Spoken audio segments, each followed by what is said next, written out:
Shirts. You wear all of it. Hey, guess what? We're live. Good morning, y'all. How are you guys doing today? My name's Jess. And I'm Reed. And welcome to Just Look at It. And we're at episode 5. Yeah, it's your daily dose of reality Oh, where we look, there's just our notification. look at it, whatever it is. Normally, we touch on something in the news. And today's about the internet being drunk. Yeah. Because it kind of is. Kind of is drunk. I'm going to tip this down a little bit. Okay. Because I'm Bring it on in. down here. You gonna play us a little jingle? I could play us a little jingle. I'm gonna check real quick, make sure we're doing it all right.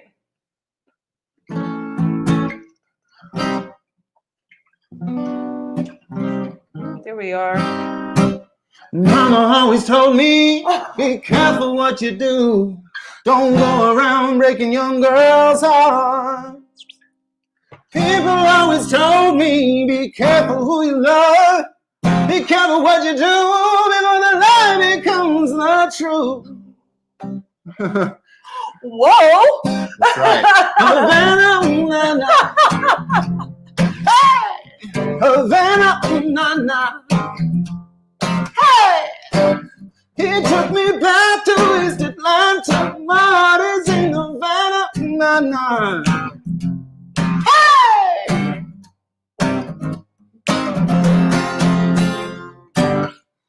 Hi. Hi. You didn't even do our song, intro. though. Intro, right? Like, we're supposed to be doing that. Yeah. Oh, that's right. Oh, That's right. When the world's going crazy and you don't know what to do, just look at it. There you go. Oh, man. Guys, welcome to Just Look at It. I am so excited. We are just having a blast today. Like, I know it's like 8 o'clock in the morning, and yet I'm like, woo! It's 8 o'clock. we are way too Let's do amped to be up this early. Way too early to be up this amped. Right, exactly. Yep.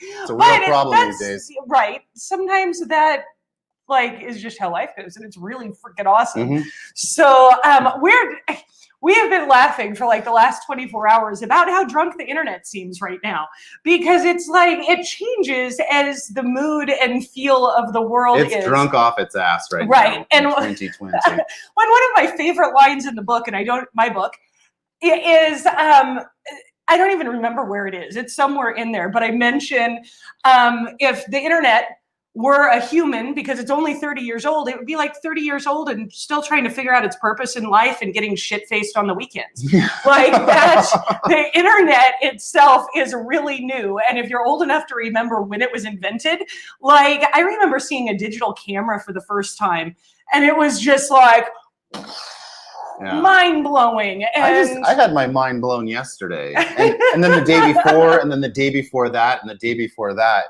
We're on a growth game like this. in regards to business, where I'm looking at, when you go to Walmart's website, you're kind of looking at how it's laid out. Maybe I just do this, but I like to look at how the thoughts of the people who laid it out. How did they think this stuff, and why did they label things the way they did? I'm weird like this, but I'm just wondering where this is going. I realize they use words we were just talking about this morning. They use words like customer care, satisfaction. And I know George Carlin made fun of this shit because they used to say that back in the 70s and the 80s. And that's all you heard. And you knew it was bullshit because there wasn't a standard. So they knew those words. Stop. Hold up. Okay, you got to figure it out. The standard has become greater. The standard has become greater in a lot of ways with mainstream business in the U.S. I think it's gone down. You think it's gone down? I think it's gone down dramatically. Okay. I think the standard of customer service and care has radically decreased in the last 7 years. I was speaking of systems and how employees are treated specifically. Yeah, they're screwed. They're screwed? Okay. Yeah. How many employees do you know that are happy with their job? If you're out there and you're happy with your employer, let me know. Yeah, just be give like, me a comment. "Hey!" Because I think we have a major problem with how teams are led and how So maybe we just have- systems are running and how people are cared for. And that's one of the biggest problems in all of humanity, is that people need money to live. They get jobs. They get treated like shit. They go do their own business. They don't know how to do it because they were always treated like shit. And so, hold on, this hits home for me. Yes. Because I got into business before, not before the internet, but definitely before Google, definitely before Amazon.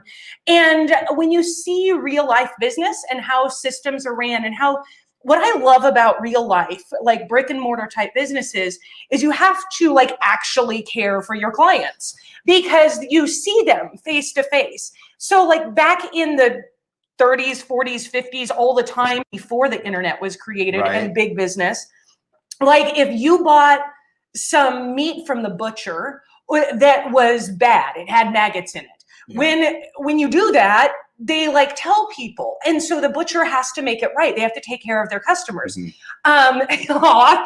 Thank you, Stella. She says, Jess is correct. I need to put that up there just because, yeah.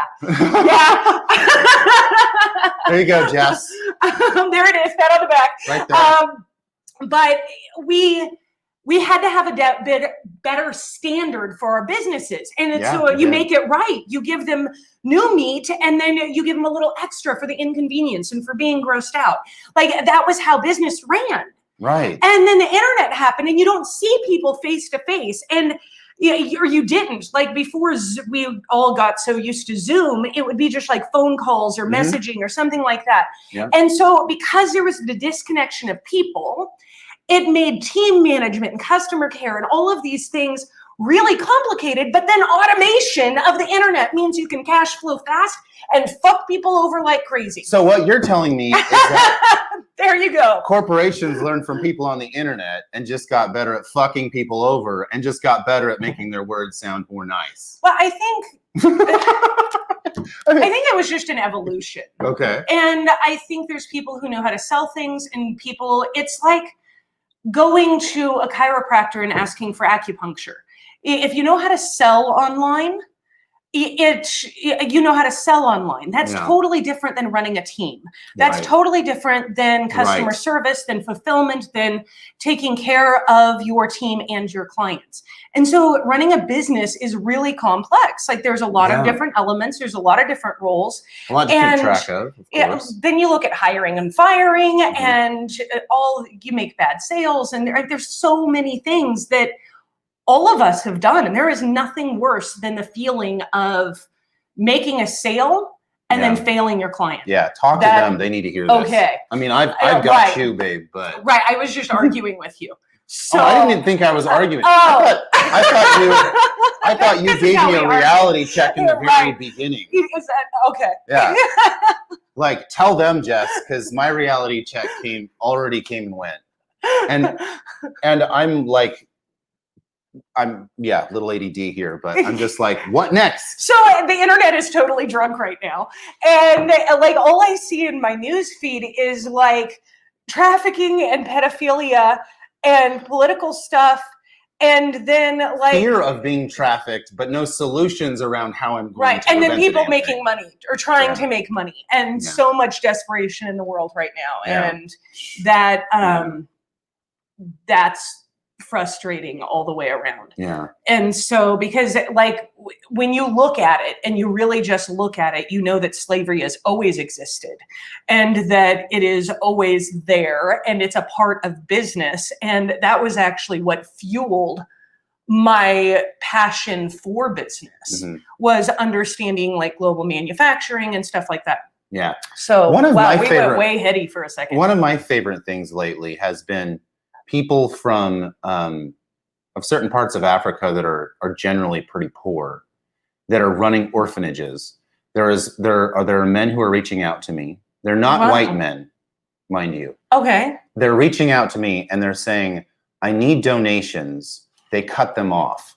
And I don't know what that means, but I can only imagine that some person came in who had more power than they should have been wielding in order to help people and then left them high and dry. That's all I can think, because I've had this happen We've seen it so five many different times. individuals in the last 3 months. And I'm just like, Wow.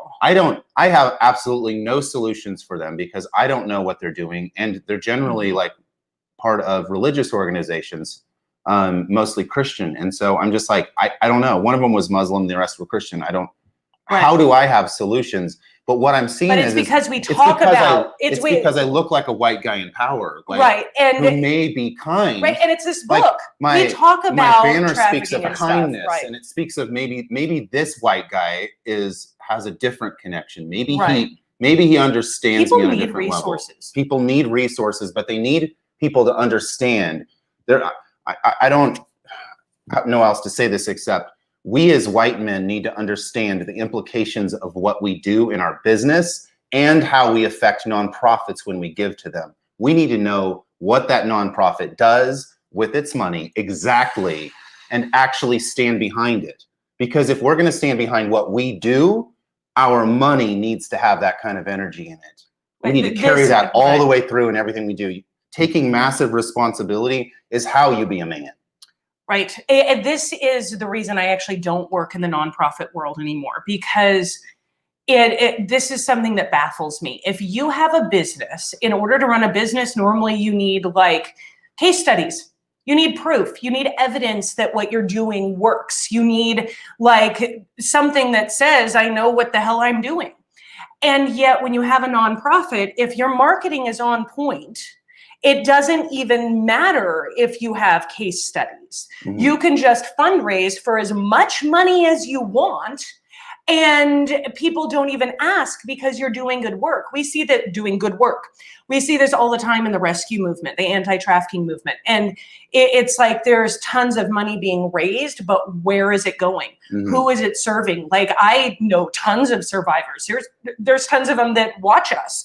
Like if you look at my threads, you will see it's commenting like, these are real problems, but our voices have not been heard within like the anti-trafficking. And honestly, when you look at other countries, like orphanages and schools all throughout Africa, Southeast Asia, like everywhere, the internet gave people voices, mm-hmm. which is really powerful. And if you look and do research on the nonprofits that people are giving money to, follow the money trail, ask questions. If you're giving them money blindly, like why? Yeah. Why? What are they actually doing? Because they need results, especially if you're talking about some of these multi-million-dollar nonprofits. Like, wouldn't it be better to give, if you have a passion for people in orphanages in Africa, go find some people who are African working in their native community and give them money. Like, cut out all the middlemen. Just go give the people you want to serve money. And if you want to help trafficked people, like trafficked youth in the US, you want to help children, go find the homeless teenagers on the street and give them food and money without any like explanation or requirements or like expectation. That's the word I was looking for.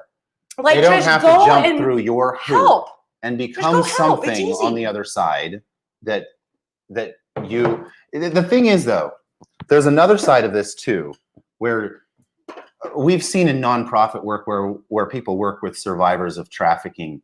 And a lot of times people don't believe in the abilities of somebody who's been trafficked or abused and stuck in abuse patterns because they don't know. They simply don't know how their brains operate. And coming from someone who has been a supporter of someone who supports survivors for years and years and years, and really understanding how to soothe that and really soothe. There you go. Soothe that. It's weird when certain English words come together. You got to focus on it. To really see how you can structure around the person or give them an opportunity and have them step into it. You expect the person to step up. And I'm telling you, people who have gone through hell and back, whether they're in abuse or not, have the ability to get through anything, which means they're more qualified. You just don't see it. We just don't see it because we're We're looking for Right. qualified people, and Mhm. everybody looks dysfunctional. And sometimes the people who look the most dysfunctional or seem the most dysfunctional have the most badass skills you could imagine that you don't even know about because you haven't built that connection with them. Preach. Yeah. Mm. It's helping people where they are. Like if we're talking how to give and how to care, your money is so much more effective when it goes directly to someone. And if you're worried about the tax write-off, then I really want to ask first why you're giving. That to me is the boldest thing. Are you really just giving for a tax write-off? Is it really just not matter? And if it is, then fine, do it.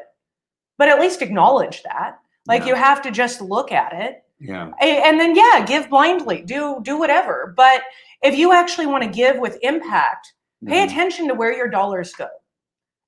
How many dollars does it take to help a person do X? That's kind of the formula that I look at every Yeah. time. When I was doing Absolutely. the nonprofit consulting, it was always, it doesn't matter who you're serving. It doesn't matter what topic it is. Everybody needs help. Humans are equal.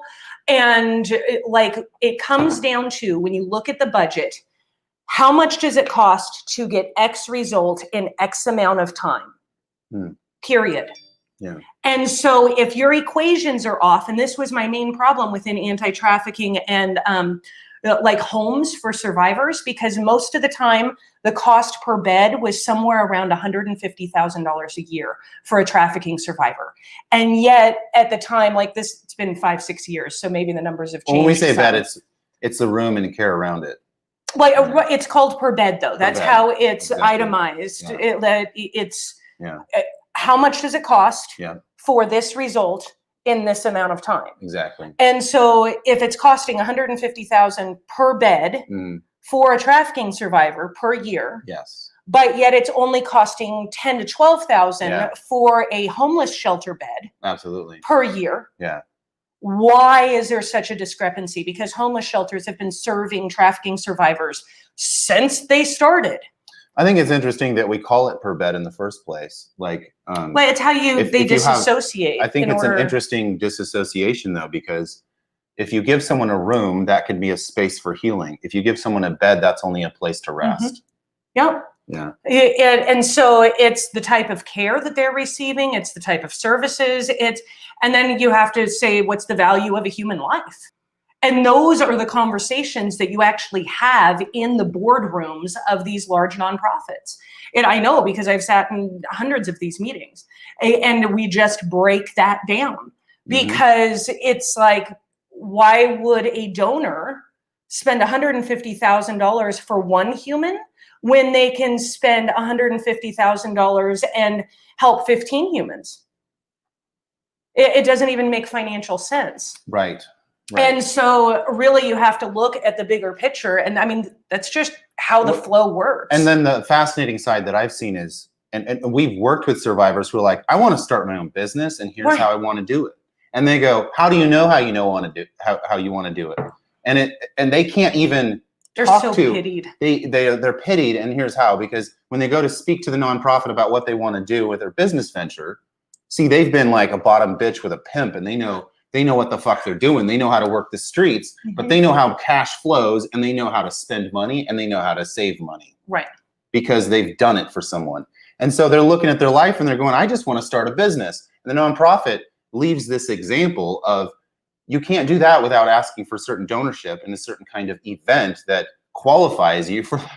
And so they're over here going, I just want to be an entrepreneur. Right. And they don't have a space for entrepreneurs. They only have a space for donorship. And that's really sad, because the Boys and Girls Club have a space for that. And it makes sense because you're used to, and when you've been trafficked, especially into the sex industry, you're used to a type of hustle and sales. So many of those street skills translate right into business. Yeah. And it's a direct equation. You just have to skim off the abusive bullshit. And when you skim all of that abusive bullshit off and you just look at the raw skills, oh my God. It is insane how powerful we become. And it's because it's the combination of business But then you have the stigma. Where did you learn it? How did you learn these skills? You should see some, oh my gosh, I have some of my old resumes from like 15, 20 years ago, and they're hysterical how I painted my few years in the sex industry as a sex worker, like, because I had all these skills. We had a large team, like we were running girls. All of them were there willingly, and if they weren't, we actually helped them get away. Like, that was kind of just what you did as an independent sex worker. Mm-hmm. And so if someone has problems, yeah, you help them as long as they're willing to do the work. But that was the foundation of business for me. And when you look at the internet, and the internet being like a drunk 30-year-old right now, getting shit-faced every weekend, going, I don't even know who I am yet. What's the meaning of life? Yeah. And that's what it feels like. At best, the internet's just pimping. Like, it hasn't even created a corporation. Right. It's just pimping. It's still in its early hustle phase. The internet has not even become incorporated yet. It's just in its early phase. It's still with a Cadillac. I forgot where I was even going. What was I talking about? It hasn't gotten to the roles level yet. I was going somewhere. Yeah, I don't even remember. Care, entrepreneurs.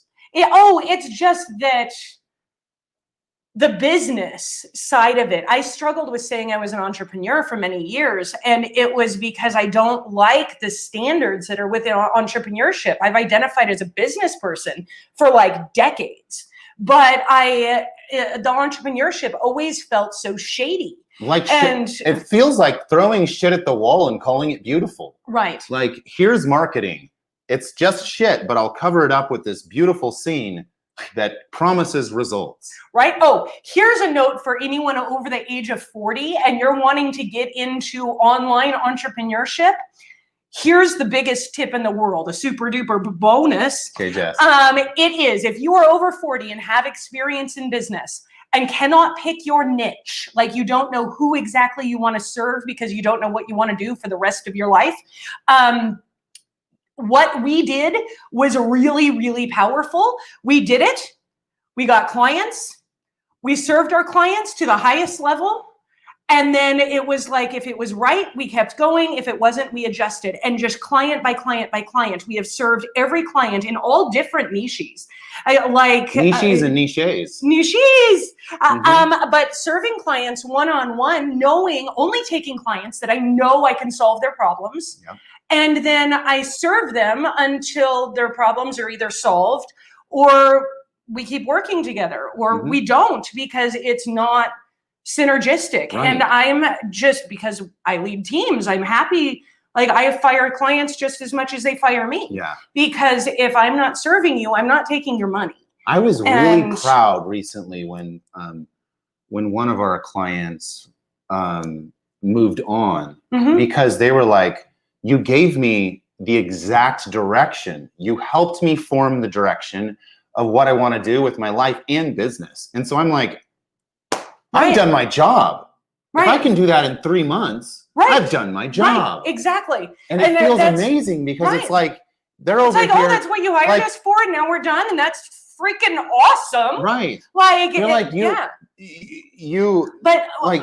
I was saying was that if you're over 40, here's your tip. If you're over 40 and you're getting into the online entrepreneurship, get clients in whatever niche you're passionate about. Just get one or two. Pick one of your passions. Pick a passion, get some clients, serve them to the highest ability. If you don't serve them right, just give them their money back or just make it easy. Yeah. Make it easy. Get rid of the awkward and then keep finding the next client, getting closer and closer to your niche. And it doesn't matter what it is. Right. If you're passionate about incantations and you've been studying them for 3 years and it's just your hobby, chances are you're going to change someone's life with the incantations more than you could trying to quickly learn how to set up a business or make a funnel. Well, I think we get so obsessed over like branding that it's like, if I do this. Or a certain set of skills. Right. Like I have to have this set of skills or I can't do anything. Right. But it's like, if I make this offer, everybody thinks I'm this type of coach. Right. And so then when you change it and you're like, no, I'm this type of coach. And people are like, oh, you're wishy-washy. No, you're like figuring shit out. And you're like doing it.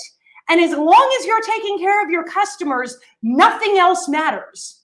Yeah. Like you have to do the right thing. If you do the right thing and go get 500 customers and it doesn't work, now you're fucked. Yeah. And so stick with just getting a couple and serve them within your passion. Right, within Yeah. your passion, and then adjust your niche as you go, because you're going to figure out what you really like and you're going to figure out what you do.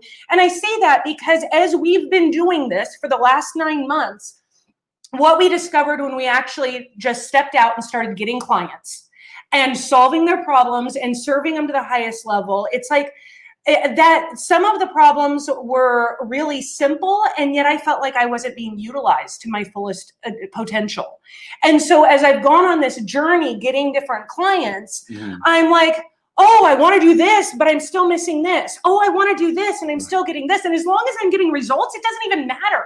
Like, change your branding, make a different offer, and watch the expanse of your knowledge, because I have 20 years in business, 23 years as an entrepreneur. I made my first dollar online in 1998. And so when you look at that, I'm going, how do I know what the hell I want to do for the rest of my life? Right. Like, I know who I want to serve, kind of. I know the type of person. And so it's like, I just started trying things, and it has been absolutely amazing. But you have to serve your clients. Otherwise, you will end up with a whole bunch of shitty reviews. And that's what's missing in business.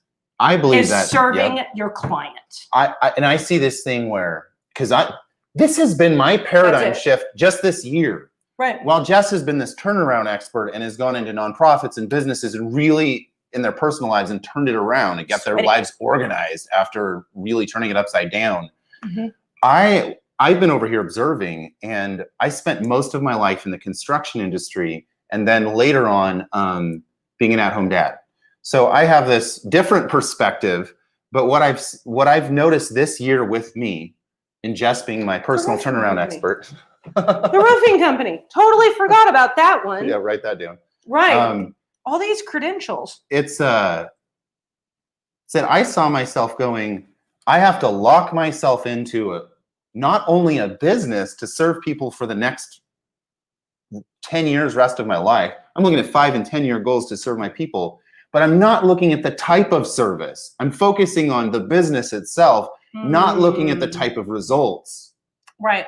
And I did that for months this year until finally, man, I think it was probably 3 months ago that I saw the difference. Right. Yeah. And stepping into that role is actually another thing, because then you realize you have to take massive responsibility for everything, but you can't control most of it. Right. Right. You're responsible for it, but you can't control it. And that's not a normal thing. That's not how you think as an employee. That's not how I ever thought as an employee. I took massive responsibility for one role and one role alone, or several people within that role. But I never saw the structure of what I was doing. I mean, I thought I saw it. Right.